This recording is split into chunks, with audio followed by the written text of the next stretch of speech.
Meus queridos, vamos abrir a palavra de Deus, mais uma vez, no texto de Êxodo, capítulo de número 3.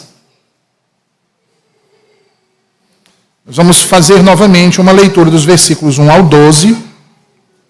Os irmãos devem lembrar que nós já expusemos aqui os versículos de 1 a 5, tratando do mesmo tema, uma santa convocação.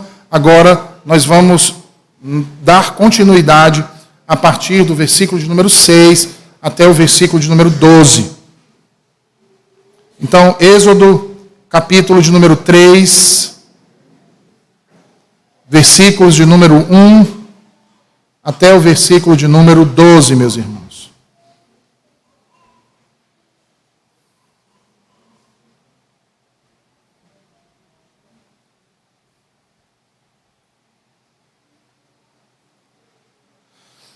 Êxodo, capítulo de número 3, versículos 1 ao 12. Apacentava Moisés o rebanho de Jetro, seu sogro, sacerdote de Midian, e levando o rebanho para o lado ocidental do deserto, chegou ao monte de Deus, a Horebe. Apareceu-lhe o anjo do Senhor numa chama de fogo, no meio de uma sarça. Moisés olhou, e eis que a sarça ardia no fogo, e a sarça não se consumia. Então disse consigo mesmo: irei para lá, e verei essa grande maravilha, porque a sarça não se queima. Vendo o Senhor que ele se voltava para ver Deus do meio da sarça, o chamou e disse: Moisés, Moisés. Ele respondeu: eis-me aqui. Deus continuou: não te chegues para cá, tira as sandálias dos pés, porque o lugar em que estás é terra santa. Disse mais: eu sou o Deus de teu pai, o Deus de Abraão, o Deus de Isaque e o Deus de Jacó. Moisés escondeu o rosto, porque temeu olhar para Deus. Disse ainda o Senhor: certamente vi a aflição do meu povo, que está no Egito, e ouvi o seu clamor por causa dos seus exatores. Conheço-lhe o sofrimento. Por isso desci a fim de livrá-lo da mão dos egípcios, e para fazê-lo subir daquela terra a uma terra boa e ampla, terra que emana leite e mel, o lugar do cananeu, do eteu, do amorreu, do ferezeu, do eveu e do jebuseu. Pois o clamor dos filhos de Israel chegou até mim, e também vejo a opressão com que os egípcios os estão oprimindo. Vem agora, e eu te enviarei a Faraó, para que tires o meu povo, os filhos de Israel, do Egito.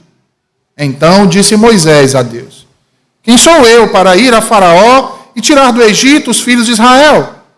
Deus lhe respondeu: eu serei contigo, e este será o sinal de que eu te enviei.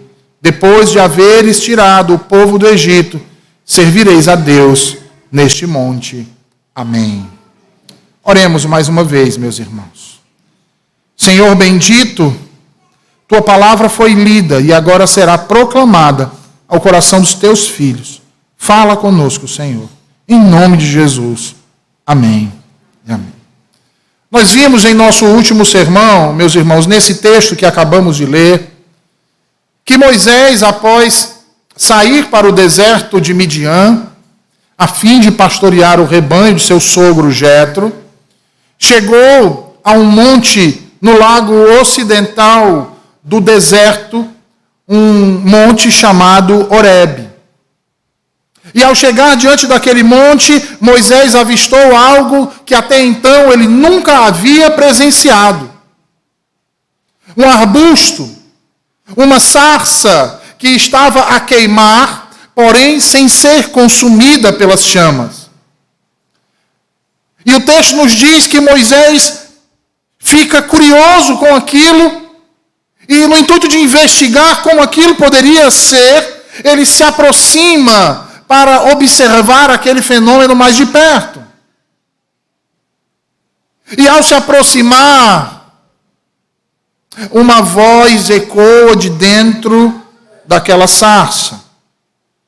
E ali, meus irmãos, Moisés tem um encontro próximo com a glória do Deus eterno.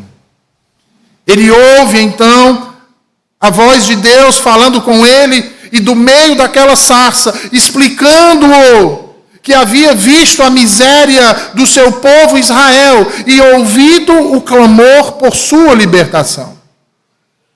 Ali então, Deus, do meio daquela sarça que ardia, reitera a Moisés a aliança que havia firmado com seus pais. A aliança que havia firmado com Abraão, com Isaque, com Jacó. E que assim como havia prometido, agora estava descendo para salvar o seu povo. Observem que a partir desse ponto, a conversa toma um rumo surpreendente. E como assim surpreendente? Ora, vejam, Deus havia falado de sua compaixão pelos sofrimentos de seu amado povo. Havia reiterado a promessa de resgatá-los. Entretanto, irmãos, o modo como Deus faria esse resgate, o modo como Deus libertaria o seu povo da escravidão do Egito, seria de um modo pessoal.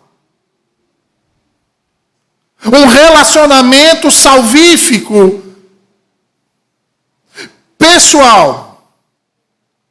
Mas não dele mesmo, o Senhor, mas através da obra e da vida de uma pessoa. Que nesse caso aqui no texto é Moisés. E isso explica então o que é dito no versículo 10. Onde Deus diz, então agora vá, estou enviando você a Faraó para tirar o meu povo, os israelitas, do Egito. E aqui, meus irmãos, nós encontramos um dos paradoxos da graça soberana de Deus. Porque Deus mostra que usaria um ser humano para realizar seu propósito salvífico eterno. O texto fala de Moisés como tipo, irmãos, mas aponta para o grande Salvador, Jesus Cristo, homem e Deus. Vejam, meus irmãos, Moisés já havia tentado salvar o seu povo uma vez. Mas como Moisés faz isso? Ele faz isso de livre e espontânea vontade, confiando na sua força, confiando no seu conhecimento, confiando no seu status de príncipe do Egito. E que grande desilusão. Moisés acha que sozinho poderia libertar o seu povo. E sua tentativa culminou em um grande desastre. Foi tão terrível que Moisés teve que ser exilado ao deserto. E parecia então que tudo estava perdido. Mas Deus usou o deserto da vida de Moisés para prepará-lo, irmãos, para o ministério.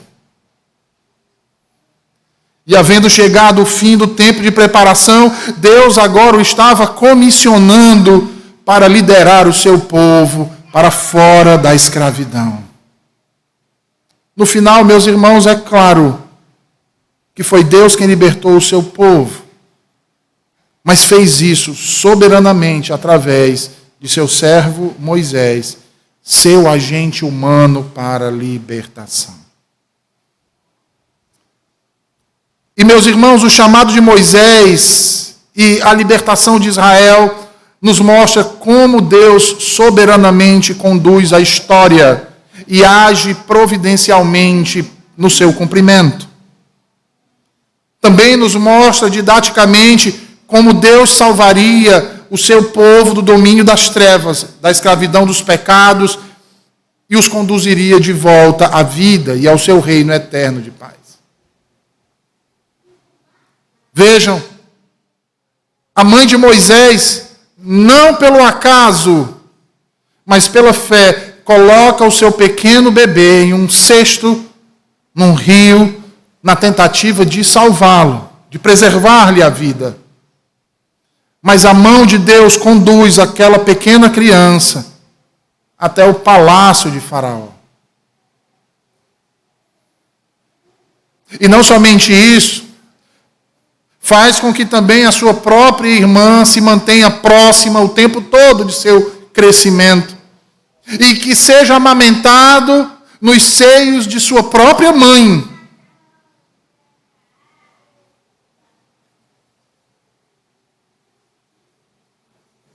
E aí observem, irmãos, que por meio de indivíduos comuns, foi Deus quem resgatou Moisés daquele rio. Exatamente para mostrar que, em meio à iminência de morte, também resgataria todo o seu povo. É assim que Deus opera, irmãos.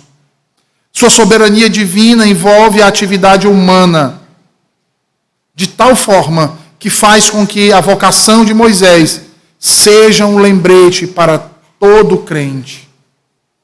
Um lembrete que todos nós fomos chamados para servir ao Senhor.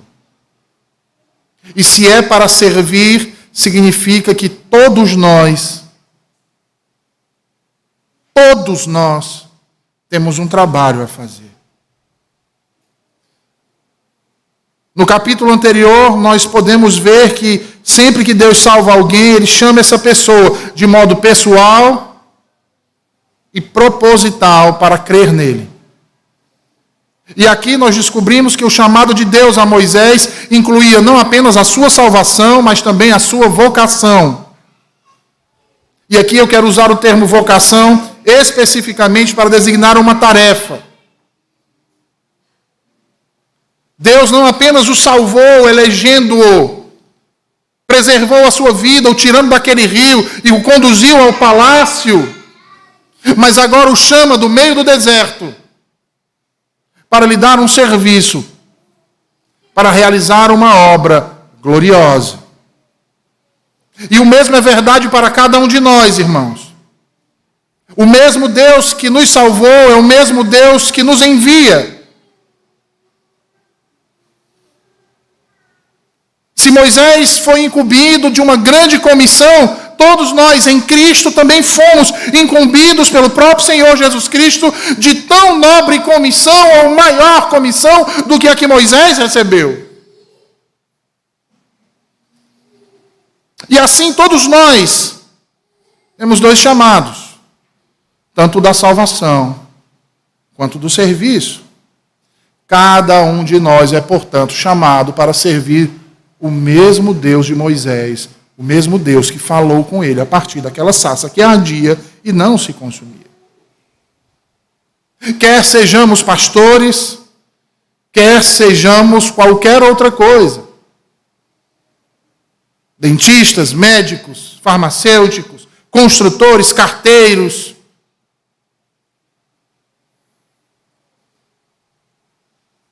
donas de casa, todos nós fomos chamados para servir ao Senhor. O puritano Cotton Mather dizia que todo cristão tem um chamado, um negócio, uma atividade, um serviço a ser realizado e muito bem realizado. É algo no qual ele demanda a maior parte do seu tempo para fazer, porque sempre o procura fazer com excelência. E aí ele conclui dizendo, e isso é claro, para que o Deus que o vocacionou seja glorificado. E meus irmãos, conosco não é diferente, o nosso chamado, a nossa vocação é algo elevado demais para ser negligenciado por nós, como tem sido feito por muitos dentre nós. E sabe por quê, irmãos, não pode ser negligenciado? Porque essa vocação, esse chamado partiu do próprio Deus. O próprio Deus nos chamou para fazer sua obra no mundo. E essa obra não se resume, irmãos, a pregar o Evangelho, a dar palestras, a se tornar um oficial, um diácono, um presbítero. Não, de modo nenhum. Nós cumprimos essa mesma tarefa, testemunhando da justiça, testemunhando da verdade, testemunhando do amor, testemunhando do poder de Deus na indústria, no comércio, em casa, seja onde for. Ali também estamos fazendo a obra de Deus.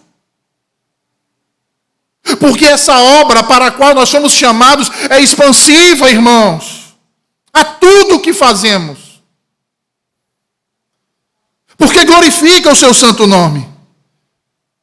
E é exatamente por isso que devemos nos empenhar naquilo que Deus nos chamou com alegria e diligência, reconhecendo que é o trabalho de Deus que fazemos e não o nosso. Porque aquilo que a Escritura diz sobre nossa santificação também se aplica à nossa vocação. E quão notável é que Deus realiza a sua obra através de nós, usando pecadores como nós, irmãos, como seus servos. E é interessante porque acabamos por cair num grande paradoxo. Principalmente naquilo que diz respeito a evangelismo, por exemplo. Recebemos uma grande comissão do Senhor e muitas vezes ignoramos essa realidade.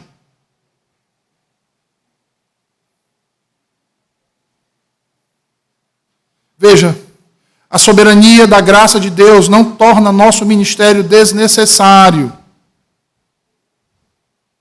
Torna-o obrigatório. A obra da salvação é a obra de Deus do começo ao fim, irmãos. No entanto, é através de nós que essa obra é executada. Deus continua nos usando como usou a Moisés, para realizar o seu propósito salvador. E talvez isso assuste a muitos hoje aqui, como assustou a Moisés. Percebam que o chamado de Moisés para ser o libertador de Israel, veja, quando Deus fala com Moisés a partir daquela sarça que chama pelo nome, ele responde de modo semelhante ao que respondeu Samuel, lembram? Eis-me aqui. De modo semelhante com o que respondeu o profeta Isaías. Quando se pergunta, a quem nós enviaremos? Ele diz, eis-me aqui, Senhor, envia-me a mim. Mas quando Deus diz qual era a sua missão, o temor e o tremor se abatem sobre ele. Moisés fica receoso. Ele tem medo. E ele começa a criar um monte de questionamentos. E meus irmãos, assim como Moisés, somos eu e vocês.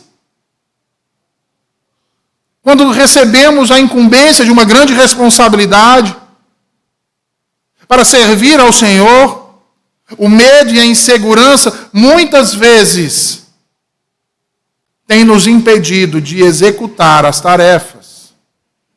Tarefas essas que são imprescindíveis à nossa vocação, à nossa própria existência. E assim como Moisés, ficamos procurando desculpas ou colocando empecilhos para realizar aquilo que Deus nos chamou para fazer. E tem uma razão para isso, irmãos. Porque somos pecadores. Mas certamente essa não é a atitude que Deus espera de nós, mas que infelizmente muitos de nós têm tido. Vejamos então quais foram as desculpas que Moisés deu. Se você observar no versículo 11, a primeira desculpa que Moisés dá é da sua insignificância pessoal. Moisés diz, quem sou eu, Senhor, para ir a Faraó e tirar do Egito os filhos de Israel? Ora, cá para nós é plenamente possível de imaginarmos por que isso pairava na mente de Moisés. Ele pensa, ora, se eu como príncipe do Egito não conseguir, agora que sou um exilado, muito menos conseguirei sequer chegar até o palácio. Moisés, ao invés de olhar para aquele que falava do meio de um arbusto que queimava, mas não se consumia,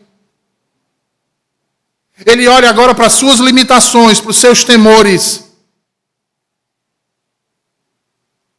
e vê uma impossibilidade intransponível.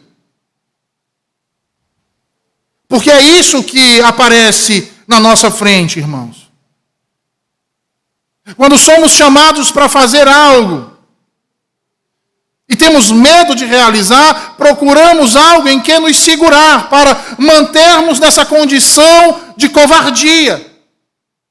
E a primeira coisa que nos agarramos são as nossas limitações. E aí damos a desculpas de sermos inadequados para certas coisas. Sentimos-nos, portanto, inadequados para cumprir com aquilo para o qual Deus nos chamou. O problema, irmãos, ou melhor dizendo, a solução é não olhar para nós, mas para aquele que chama. Porque não é pela nossa força e nem pela nossa capacidade, mas por aquele que chama, que não apenas chama, mas também capacita. Que não apenas capacita, mas que também sustenta, fortalece. Em segundo lugar, nós vemos aí no capítulo 4 e versículo 1, que Moisés utiliza como desculpa a falta de credibilidade. Eu sou um condenado. Ninguém vai acreditar no que eu estou dizendo. Ele diz, mas eis que não crerão, nem acudirão à minha voz, pois dirão, o Senhor não te apareceu. Ora, quem é você? Um exilado? Deus, o Deus dos céus, o Deus Altíssimo, o Senhor dos senhores, o Rei dos reis, ia aparecer para você? E como que ele apareceu? Quem pode ver o Senhor? Moisés sente-se pequeno demais para ser ouvido por aqueles que estavam no Egito, irmãos. Deus apareceu para ele, mas ele não tinha nenhuma testemunha que pudesse afirmar que aquilo era verdade. Portanto, ele acha que não tem credibilidade suficiente para falar em nome do Senhor. Quem sou eu, Senhor? Ele diz, não vão me ouvir. Sou um pecador miserável, um condenado miserável que vive no deserto a apacentar ovelhas.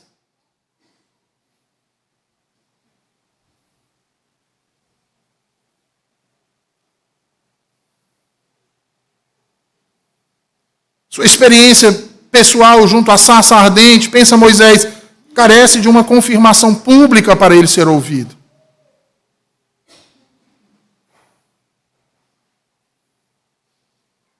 Mas, irmãos, nós não precisamos de uma confirmação pública. Tudo que nós precisamos é fé. Fé naquele que nos chama. Em terceiro lugar, versículo 10 do capítulo 4, Moisés dá uma desculpa da falta de eloquência.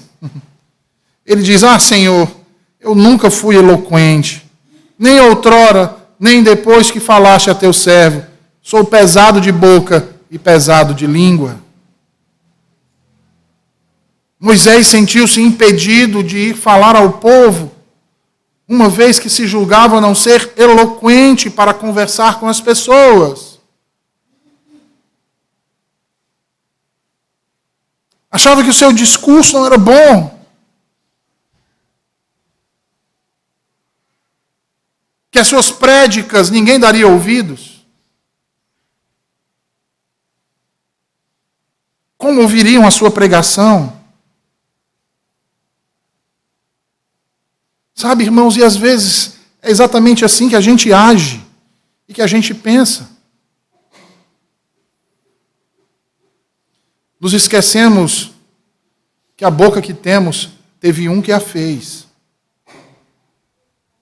E que é justamente aquele que dá a palavra certa, na hora certa, para ser dita. E que quem transforma os corações e convence não é o que fala, mas é o Espírito Santo que opera através da palavra.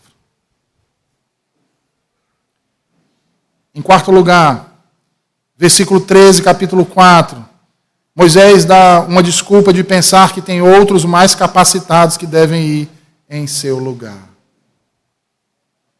Ah, irmãos. Ele diz: ah, Senhor, envia aquele que hás de enviar, menos a mim. Senhor, deve ter muitas outras pessoas melhores do que eu, em melhor condição do que eu. Por que não alguém que está no meio lá do Egito, sofrendo junto com os demais? Chama um deles, Senhor, não eu. Eu não tenho essa capacidade. Envia outro, Senhor, no meu lugar, não a mim.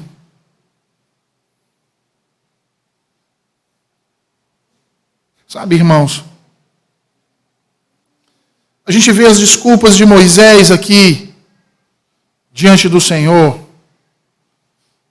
que não são meras desculpas, mas é o gemido pungente de alguém que se acha indigno de uma tarefa tão gloriosa. Seria de surpreender, irmãos, se Moisés fizesse o contrário.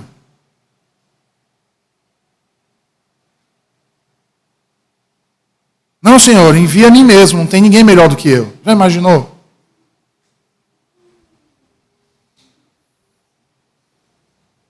Eu às vezes gaguejo um pouquinho quando eu estou falando, mas nada que um bom curso de oratória não resolva. Não se preocupa não, deixa comigo. A gente dá um jeito.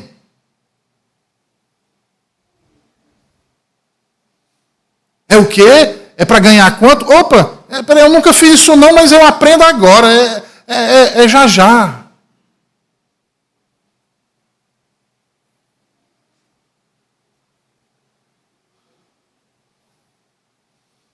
Eu não me incomodo nem com as dificuldades que vão ter no caminho. Moisés não foi assim, irmãos. É por isso que no capítulo 5, versículo 22, ele diz: ó Senhor, por que afligiste este povo? Por que me enviaste? Moisés deixou de falar a Faraó o que Deus ordenara que ele falasse. Se Faraó não deixasse Israel, o primogênito de Deus sair, o Senhor mataria o seu primogênito. Quando Moisés falou a Faraó, este endureceu ainda mais o seu coração e pesou ainda mais a sua mão sobre o povo. Então Moisés chega diante do Senhor e diz: por que afliges este povo, Senhor? Por que me enviastes?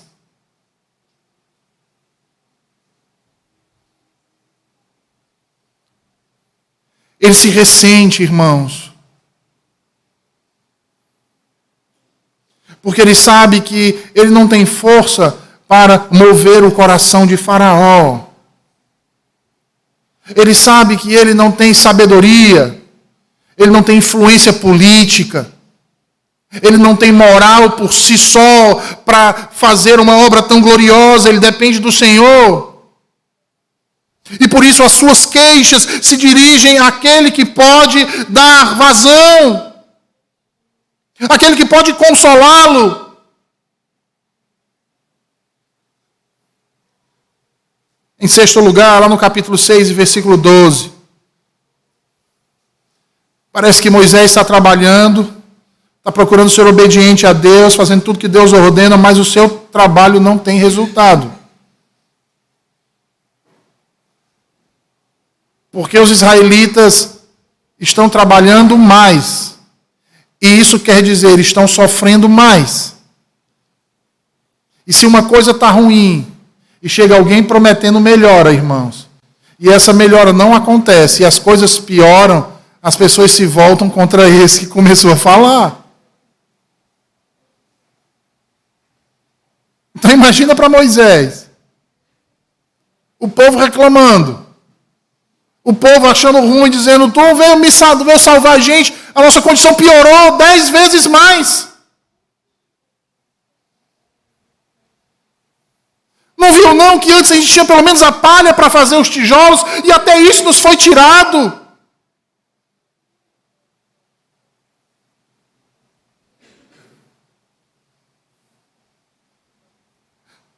O povo que deveria ser libertado não queria dar mais ouvidos ao que Moisés dizia. E Moisés então pensa, olha, se o povo de Deus não quer me ouvir, como o faraó vai me dar ouvidos?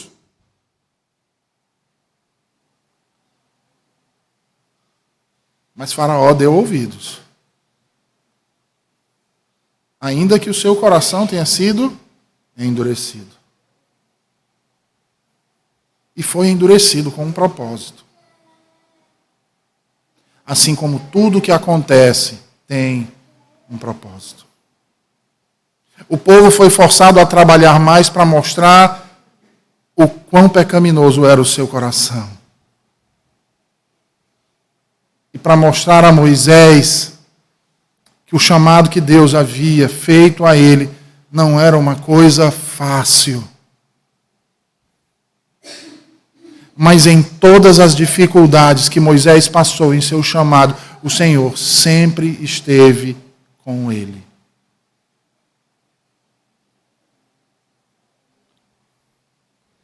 E vocês, irmãos? O que tem feito diante da vocação do Senhor nas suas vidas? Tem dado desculpas? Ou tem dito, eis-me aqui? Tem procurado fazer confiando no Senhor? E mesmo que tudo aponte ao contrário, pela fé você confia que aquele que lhe chamou concluirá a boa obra para o qual você foi chamado.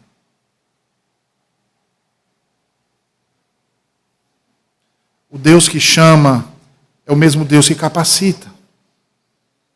A obra de Deus não é feita na força da carne, mas no poder do Espírito. Não cumprimos a vontade de Deus, irmãos, confiados em nossa força ou sabedoria. Cumprimos a vontade de Deus na força do Deus onipotente. Porque a sua palavra nos diz que é Ele quem opera em nós tanto o querer como o realizar. O que você tem feito e o que você fará diante disso que o Senhor tem nos falado hoje aqui à noite? Atender ao seu chamado e servi-lo de modo a tornar o seu nome glorioso? Ou você vai continuar negligenciando?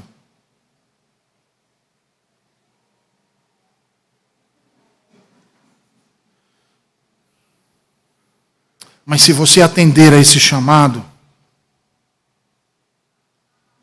lembre-se que é Deus quem opera. É Deus quem desbanca os falsos deuses dos nossos corações. Foi Deus quem humilhou o panteão de falsos deuses egípcios.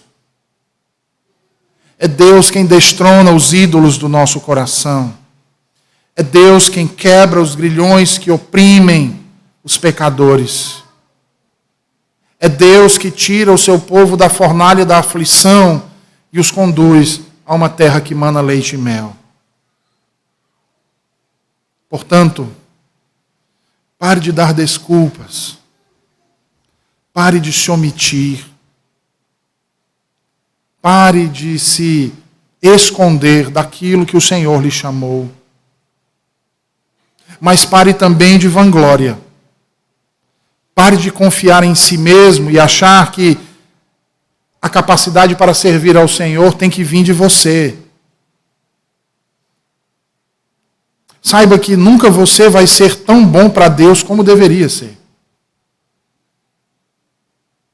E é exatamente por isso ser verdade que nós não podemos confiar em nós mesmos, mas devemos confiar naquele que nos chama.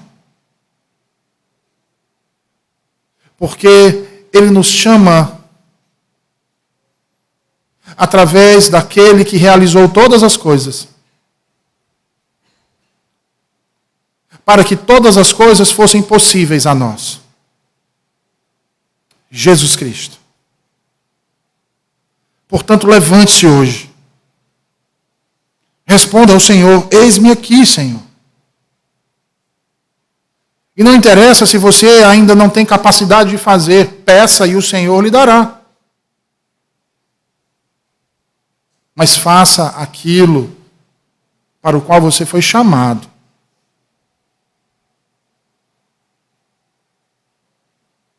Se é para servir no ministério, que assim seja. Se é para servir em casa, no lar, que assim seja. Se é para servir na indústria, no comércio, na medicina, que assim seja. Mas faça isso no Senhor. E para o Senhor. E confie nele. Porque o Senhor não chama capacitados. O Senhor chama aqueles que Ele mesmo é quem capacita. Ainda que você esteja no deserto, porque o deserto serve para nos ensinar muitas coisas, inclusive a depender daquele que pode prover no meio do nada. A confiar naquele que é o único que pode nos salvar quando nos sentimos perdidos. A colocar a esperança naquele que faz raiar o sol sobre a nossa cabeça em dias de tempestade. Que o Senhor nos ajude. Vamos orar? Senhor Deus bendito, santo e maravilhoso, obrigado por Tua palavra nessa noite a nos falar de vocação, Senhor. Nos ajuda a cumprir com o Teu propósito, naquilo para o qual o Senhor nos chamou. Pregar a palavra, que preguemos, Senhor, com fidelidade e intrepidez. Mas em Ti, Senhor, e mediados por Cristo, nosso Senhor, Salvador bendito. Se é para sermos donas de casa, que assim o seja, Senhor. E que sejamos donas de casa e mães por excelência, para o louvor da Tua glória, Senhor. Buscando forças em Ti e nos alegrando em Ti por tão nobre missão. Se é para sermos médicos, pedreiros, engenheiros, lixeiros, que assim o seja, Senhor.